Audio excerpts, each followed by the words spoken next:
Yeah, hi. My name is Joe. I'm an artist. I'm a musician, producer, composer. I try and do a bit of everything, but primarily I am a storyteller, and that's what I've set out to do across my life: to tell stories, my own story, other people's stories, trying to put myself in other people's shoes, and use every skill I have, every influence I draw from, and just create something that actually has an impact on your life. Yo, yo, grassroots. We must start off with the grassroots. Running before I could just walk and be a way too hasty. Trying to fit with my small feet and my bro shoes. But life is like a shoe that keeps growing and never fits you. Some get stuck back in the grassroots. Cause arrogance can never pave the way to brighter days and better pays. Man, all of this is old news, but I'm trying to find my way out myself. I'm sure you are too. Separate the grace from the good. Trying to find my place on top, but feeling like I'm no good. Writing bar after bar till they can take all the hood. But who am I to think that I ever could? Dr. J never could. Make me shiver like he said he would. Make me cry, make me quake in my boots. Nah. But nonetheless, we keep on going. Grassroots ain't for me, or no one worthy, let me show it. Apologies for the weird analogy. But this is just a story about me dreaming bigger and bigger until I just can't breathe. Chasing goal of the goal and there's no referee. Caught between the soul and the funk, the hip hop and all the ways that we can show love. There's just too much to explain and it all baffles my brain. I speak on things that happen to every one of us. I think of different styles that I can emulate. Maybe JB or Jay-Z or possibly just me. Just concentrate or try to find my own voice. You know that you need to be remarkable. Have them amazed at how I make them. When did you know music was what you wanted to do? When did I know? See, I grew up playing music my whole life. I started out in church. My dad was a drummer, and he taught me. He was my first teacher how to play drums. Started playing drums in church, and obviously, I guess at that age, I enjoyed it. I don't think it was quite my passion just yet, because I was maybe 12, and around that age, I kind of fall off. I'm just worried about my friends and just going out, because around that time, that's when it became just me, my siblings, and my mom. So I was just out with my friends, and I just wanted to live life. But then it must have got to maybe I was in year 10, so I was. What age is that? It's like 15, I think.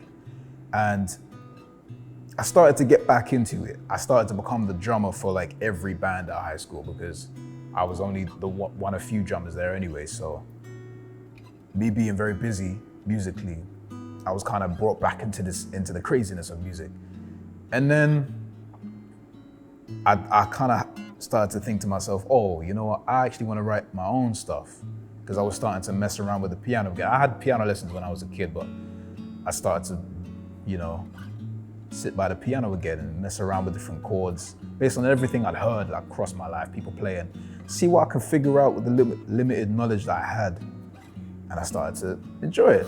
I started to write songs. I wrote Patient, which is like the first song I ever released on anything like YouTube and SoundCloud. And then, I don't know, there must have been some kind of moment where I was like, you know what, this is what I want to do. Like the shows, playing with bands, I love it. I do it to this day. And then I had the chance to perform Patient as Dr. J, and my sister helped me pick the name. And then I must have just known, this is what I want to do.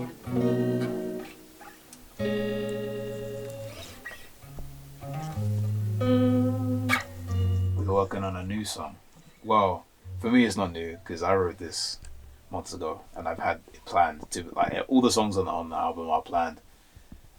Even though I've been swapping them out because I've had new ideas. I'm like, no, I want to do this instead. But this one is called Safe Haven, and this one is about essentially post-relationship depression, but not like as hard as depression, just like the state you might end up in after a tough relationship, where you're kind of it's just in a dark place and you need to find a safe haven. Essentially, that's the whole premise of the song.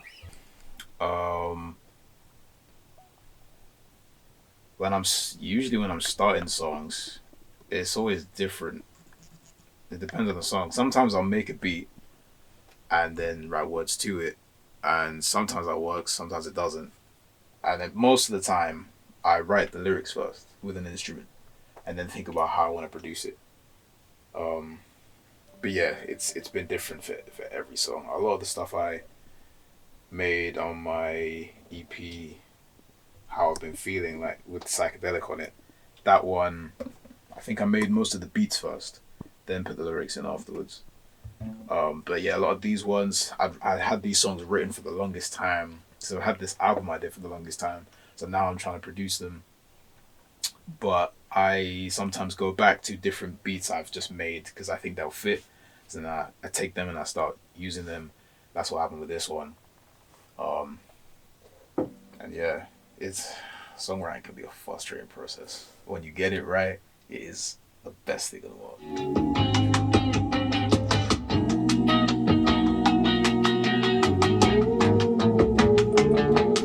Oh, it's too sick. It's too sick. It's too sick.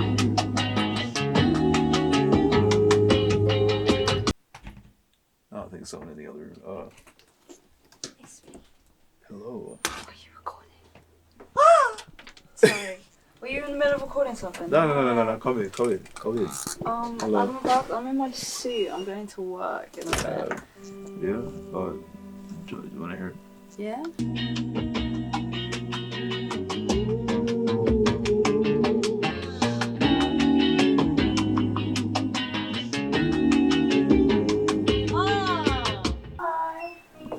Okay. That was Daniel. She's very cool. She actually helped with ordering the songs on the album, so they flow better because there's more of a story.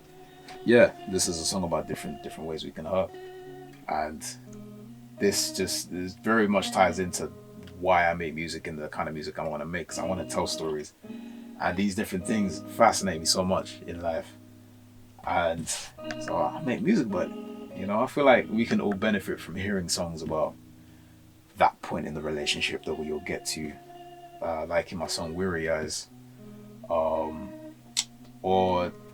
every other song that you'll hear. But Safe Haven is about that dark place that you're in that you need to leave, and you're looking for the safe haven, and it's going well.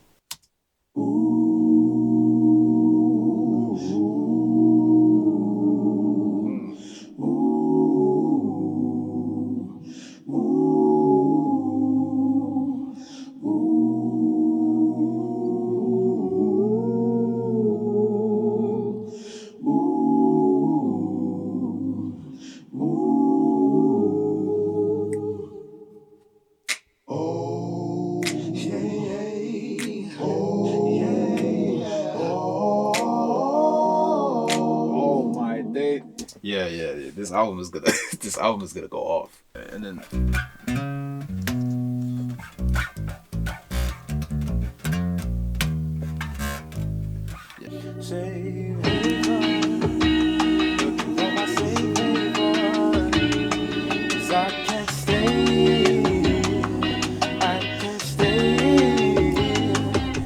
get a funny feeling that you missed my call.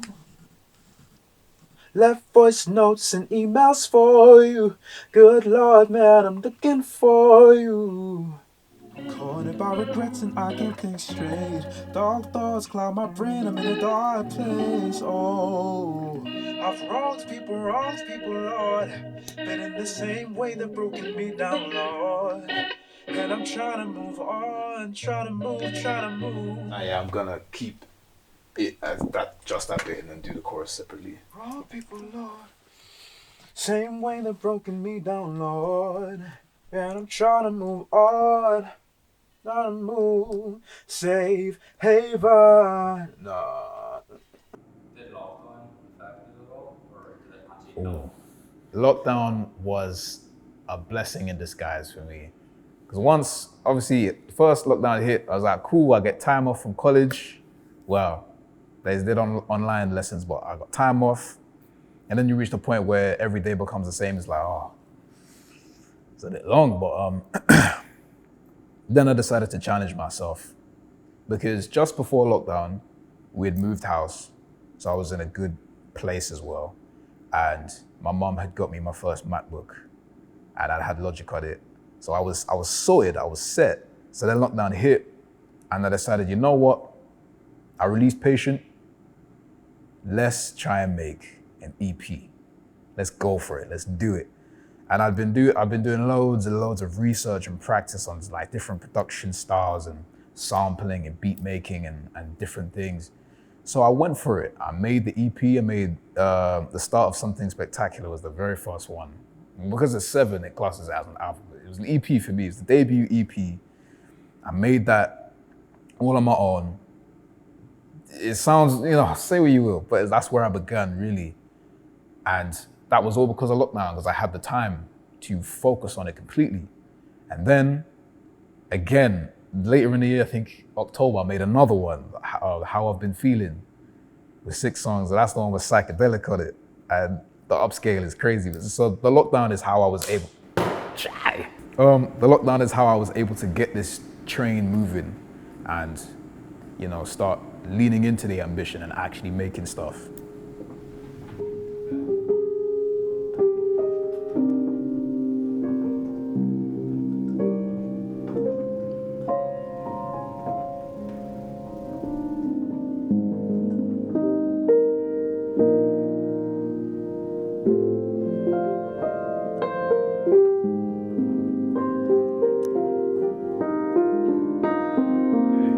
So, today we're working on another tune in the collection, and it is called Older Now. And it's literally about me being older now. It's kind of like a lot of the songs of the album are inspired by my story. Some of them aren't. But this one is kind of about how it took a long time, but like I really do know that I've grown and I've matured over all the stuff that every song before this on the album is inspired by. Not every song, but yeah, I've really grown since then, and I've continued to grow since being here and improve my skills and just be in these rooms grafting and grinding.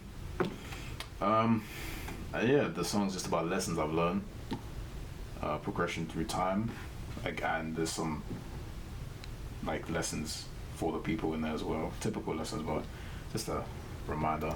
And today we're doing piano because I've made a lot of progress. I did guitar, I got live drums on there, just a small little kit, loads of vocals as usual. Used the guitar as a drum kit as well. I haven't done that in a while. And I was listening and I thought it needs something. It needs something. So I thought, why don't I spice it up and put a piano in there?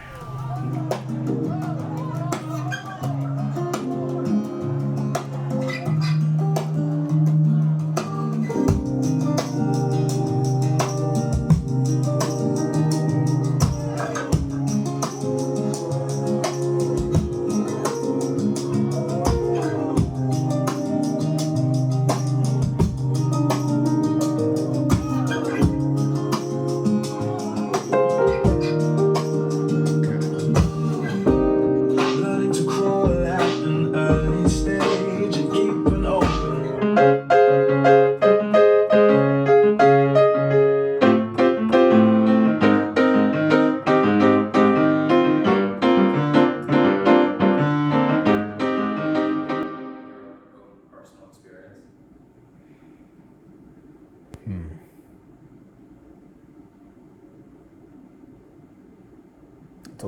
I'll talk about it.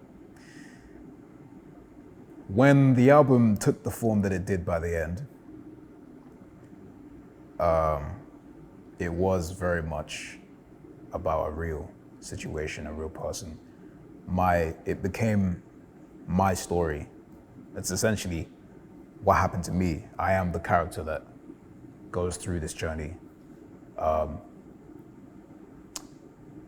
This was a relationship I was in years back, my last relationship actually. And it ended very, very, very roughly. Is roughly even a word? It was very bad. it's very rough. It's very traumatic. I came to find, and essentially, Weary Eyes is that relationship. I made my mistakes, and I always took accountability for them, and I was always ready to do what I needed to do to make up for them. So much so that I ended up giving every part of me away. But I would blame myself for everything that went wrong, both because it was my fault, but also, you know, even if it was something small or an argument came out of it, you know, I would still blame myself. Hence, you know, oh, I apologize if I've left you weary-eyed, you know what I mean? Toxic origin story, and the rest of the album follows after that relationship and realizing just how mad it was and how damaging it was and everything that happened, and the process of me learning from it, acknowledging what on earth it was. Safe haven, the dark space I was in afterwards for a long time. Good by Your Definition. I actually wrote that song recently, you know, inspired by how I felt since being at uni. But when you align it with the story, again, I was questioning my self-worth as well. Then Heal Together is a bit of a tangent. You can kind of think of that one as, say you as an audience member are tapping into the story. You're trying to see if I'm all right and I'm not letting you help me, and then that's your song to me saying, let you help me, you know? I want to click record on every track, make it on track 8.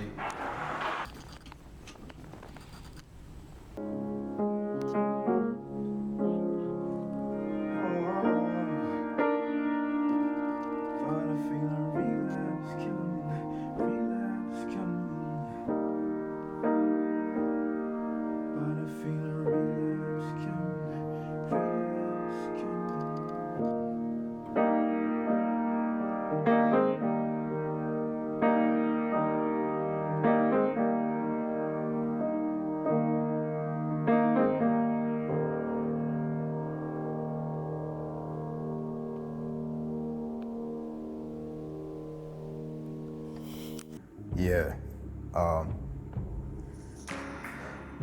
Yeah, then you get to Relapse. And there were many points where all it would take is, as I say in the song, someone saying her name, me seeing a picture, or just, I just get a flashback and then I fall into the rabbit hole again of everything that happened. And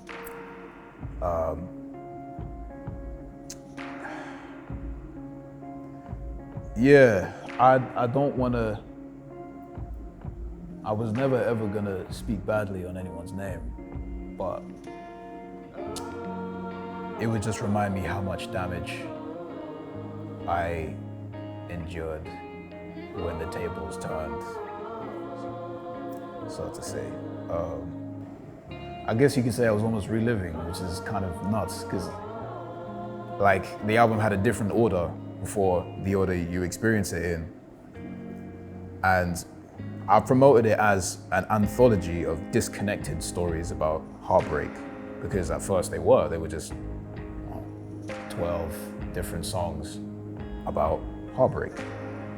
But when particular people want to reorder them, I realized that, as I said, it spelled out my story, which was kind of oh, maybe there's no escaping mortality. And it kind of has been therapeutic. I'm honestly not sure if to this day I'm, you know, fully healed.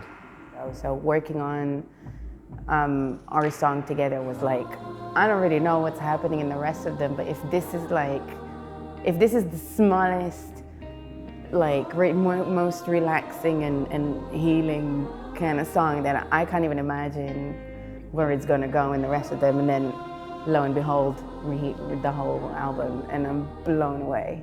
Like this is I have not worked with anybody like that to this point in my life, and it's a piece of art.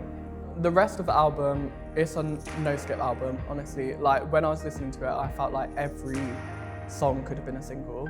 Like, I was like, okay, yeah, this is his next one. Like, just listening, it was so, so good. And working with Joe is so unique because he's just so fucking incredible. And he just gets your ideas. Like, he understands what you mean, especially when you talk in weird ways, like I do, where I describe things as being more sparkly or words as more round than square. Like, he just gets it, thank God. But working on the actual song with him was incredible. He had a really strong vision for what he wanted the song to be about. And then I helped develop it with him a little bit, and then wrote the lyrics with him. And I'm trying to think what else I can say.